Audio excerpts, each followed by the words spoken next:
श्रीमती संगीता यादव। जी माननीय उपसभापति, उपसभापति जी, आपका बहुत बहुत आभार कि आपने मुझे महामहिम राष्ट्रपति जी के अभिभाषण पर बोलने का अवसर दिया। मैं अपनी बात अभी फौजिया दीदी के बाद से ही शुरू करना चाहूँगी। अभी जैसे आप महिलाओं के लिए बोल रही थी, तो मैं अब थोड़ा उसी पे अपना टॉपिक चेंज कर रही हूँ। अब जो हमारी राष्ट्रपति हैं, ये भी हमारा सौभाग्य है कि वो भी एक महिला हैं। वित्त मंत्री वो भी एक महिला हैं। आज सबसे ज़्यादा देश में भारतीय जनता पार्टी की लोकसभा सदस्य है, वो भी भाजपा से हैं।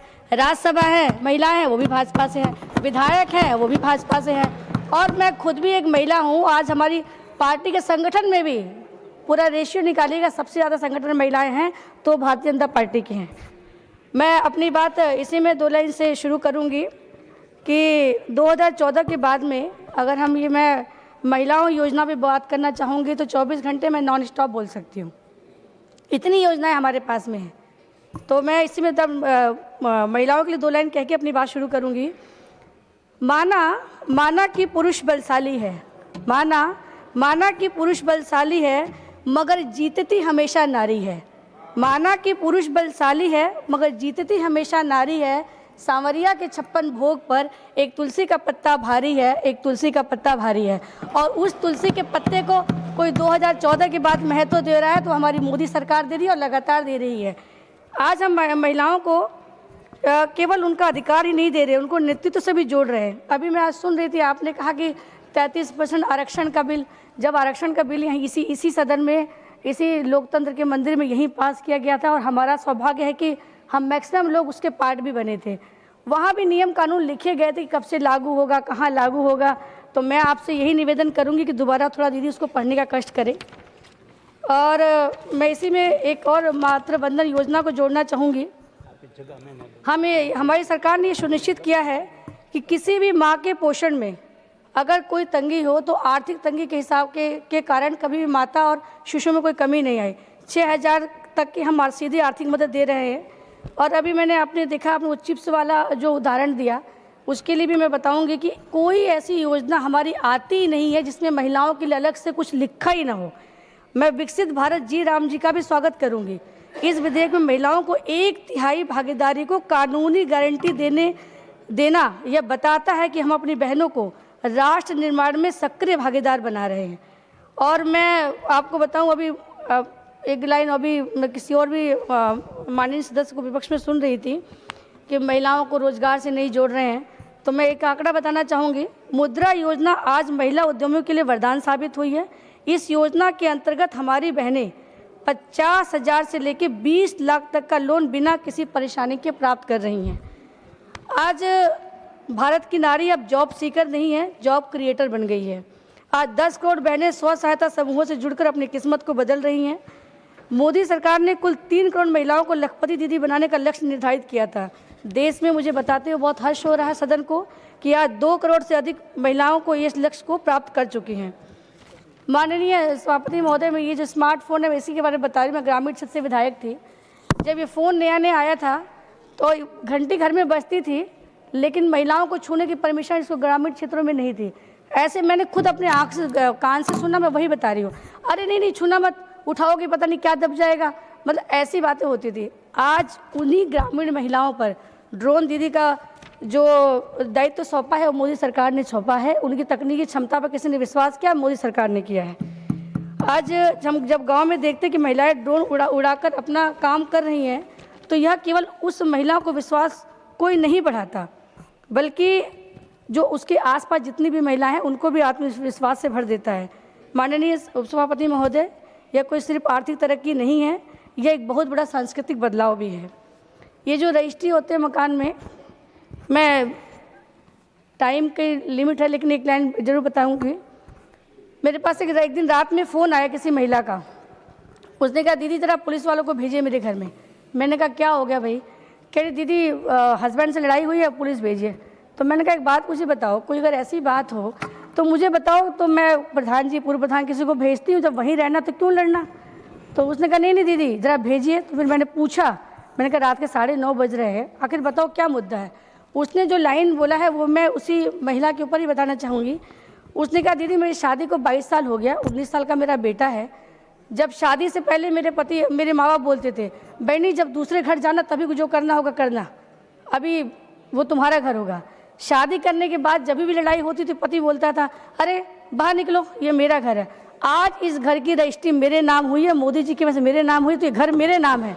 तो मैं चाहती हूँ पुलिस वाला आए और मैं इसको हटाऊँ तो उसको मालूम पड़ेगा क्या बात है। तो ये सशक्तिकरण करने का काम किसी ने किया तो मोदी जी ने किया है। बच्चे हमारे होते थे लेकिन किसी भी बर्थ सर्टिफिकेट में माता का नाम नहीं लिखा जाता था, केवल पिता का नाम लिखा जाता था। थी छोटा सा काम, लेकिन ये सम्मान दिया है तो माननीय मोदी जी की सरकार ने दिया है महिलाओं को। कृषि सखी जैसे इनिशिएटिव भी शुरू किए गए हैं। आज हमने देखा जगह जगह सांसद खेल प्रतियोगिता हुई है। उस सांसद खेल प्रतियोगिता में मैं सभी माननीय सांसद को भी आभार प्रकट करूंगी कि उन्होंने महिलाओं के लिए अलग से प्रयास किया है। अभी राष्ट्रीय रक्षा अकादमी एनडीए से भी महिला कैडेट्स का पहला बैच सफलतापूर्वक पास हुआ है। ये भी देश के लिए बहुत सौभाग्य की बात है। मैं अभी अभी क्या 3 दिन से चर्चा चल रही सुन रही हूँ, उसमें लगातार लोग बोल रहे हैं, कई लोगों ने क्वेश्चन भी पूछे हुए हैं कि युवाओं के लिए ये नहीं हुआ, युवाओं के लिए वो नहीं हुआ। ये बात तो सही बात है कि सभी को सरकारी नौकरी तो कोई सरकार नहीं दे सकती है, लेकिन हमारे यहाँ तो युवाओं को रोजगार से जोड़ने के लिए इतने अनगिनत प्रयास चल रहे हैं। उसको कुछ फैक्ट से बताना चाहूँगी मैं। केरल के महान संत श्री नारायण गुरु कहा करते थे, शिक्षा से ज्ञान प्राप्त करो और संगठन से शक्तिशाली बनो, क्योंकि जब कोई राष्ट्र सपने देखता है तो उन सपनों का दृष्टा भी उस राष्ट्र का युवा होता है और उसका निर्माण करता भी वही युवा होता है। उसी युवा के ऊपर ही हमारी सरकार जो काम कर रही है, मैं बताना चाहूँगी। आज भारत दुनिया का तीसरा सबसे बड़ा स्टार्टअप इकोसिस्टम बन चुका है। लगभग 2 लाख स्टार्टअप पंजीकृत हैं और पिछले 1 साल में ही 50,000 नए स्टार्टअप इस सूची में जुड़े हैं। इस इकोसिस्टम में 20 लाख से अधिक युवा कार्यरत हैं और यहाँ मुझे बताते हुए बड़ा हर्ष हो रहा है कि इन स्टार्टअप में से 45% तो जो इसकी डायरेक्टर हैं वो केवल महिलाएं हैं। महोदय, रोजगार सृजन के लिए प्रधानमंत्री विकसित भारत योजना के तहत 1 लाख करोड़ के बजट से साथ ही 3.5 करोड़ नए रोजगार का सृजन किया जा रहा है। आज आईटी सेवाएं और ग्लोबल कैपेबिलिटी सेंटर्स में 1 करोड़ से अधिक नौकरियों का सृजन किया जा रहा है। सेमीकंडक्टर उद्योग के लिए 60,000 युवाओं और तथा एआई में 10 लाख युवाओं को प्रशिक्षित करना यह बताता है कि हम भविष्य की चुनौतियों के लिए तैयार है। मुद्रा योजना ने लगभग 12 करोड़ ऋणों के माध्यम से युवाओं को उद्यमी बनने का साहस दिया है। इसी तरह पीएम विश्वकर्मा और पीएम स्वनिधि योजनाओं ने वंचित वर्गों के कारीगरों को औपचारिक अर्थव्यवस्था में सम्मान के साथ जोड़ा है। खेलो इंडिया के अभियान के माध्यम से आज हमारे गांव और कस्बों की प्रतिभाओं को अंतर्राष्ट्रीय मंच मिल रहा है। शिक्षा की बात करें तो 1 करोड़ से अधिक छात्रों ने अटल टिंकरिंग लैब्स का लाभ उठाया है। पीएम सेतु योजना के तहत 60,000 करोड़ के निवेश से 1,000 ITI का अपग्रेडेशन किया जा रहा है। माननीय सभापति महोदय, मैं इतना कहना चाहूँगी, जब उत्तर पूर्व की बात होती है तो कहा भी जा रहा था कि पहले वहाँ घूमने जाओ तो सोचना पड़ता था कहाँ रुकेंगे, कहाँ उतरेंगे, ट्रेन मिलेगा, बस मिलेगा, क्या मिलेगा। वाकई में सबके लिए चिंता का विषय होता था। उसमें कुछ बातें कह के अपनी टाइम का मैं ख़त्म करूँगी। उत्तर पूर्व में विकास के जो कभी हाशिए पे था, आज वो राष्ट्रीय प्रगति के केंद्र में आ गया। 80,000 करोड़ से अधिक के निवेश और 7200 किलोमीटर से अधिक राष्ट्रीय राजमार्गों के निर्माण ने इस सोच की तस्वीर ही बदल दी, इस क्षेत्र की तस्वीर ही बदल दी है। आज अरुणाचल, त्रिपुरा, मिजोरम की राजधानियों तक ब्रॉड गेज कनेक्टिविटी का पहुंचना केवल एक परिवहन उपलब्धि नहीं, बल्कि इस विश्वास की पुष्टि है कि उत्तर पूर्व अब दिल्ली और दिल दोनों से दूर नहीं है। ईटानगर और अगरतला जैसे स्थानों पर आधुनिक मेडिकल कॉलेजों और अस्पतालों की स्थापना ने यहाँ के नागरिकों को उनके घर के पास ही बेहतर स्वास्थ्य सुविधाएं दी है। भगवान बिरसा मुंडा की 150वीं जयंती मनाना हमारे उन वीर पूर्वजों के प्रति सच्चा सम्मान है, जिनके संघर्षों को इतिहास में वह स्थान नहीं मिला जिसके वे हकदार थे। आज पीएम जनमन योजना, धरती बाबा जनजातीय ग्राम उत्कर्ष अभियान के माध्यम से 1 लाख करोड़ से अधिक की लागत के जनजातीय गाँव का कायाकल्प हो रहा है। माननीय उप सभापति महोदय, शिक्षा और सांस्कृतिक पहचान के मोर्चे पर ऐतिहासिक कार्य हुए हैं। जनजातीय क्षेत्रों में स्थापित 400 से अधिक एकलव्य मॉडल आवासीय विद्यालय, करोड़ों छात्रों को दी गई पोस्ट मैट्रिक छात्रवृत्ति हमारे युवाओं के भविष्य को सुरक्षित कर रही है। साथ ही संविधान को संथाली भाषा में अनुवाद यह सिद्ध करता है कि हमारी सरकार विकास के साथ साथ जनजातीय भाषाओं और सांस्कृतिक गरिमा को अक्षुण्ण रखने के लिए प्रतिबद्ध है। माननीय सभापति महोदय,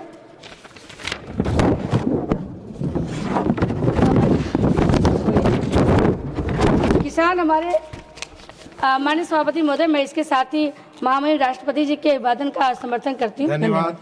माननीय श्री राम जी, माननीय श्री राम जी।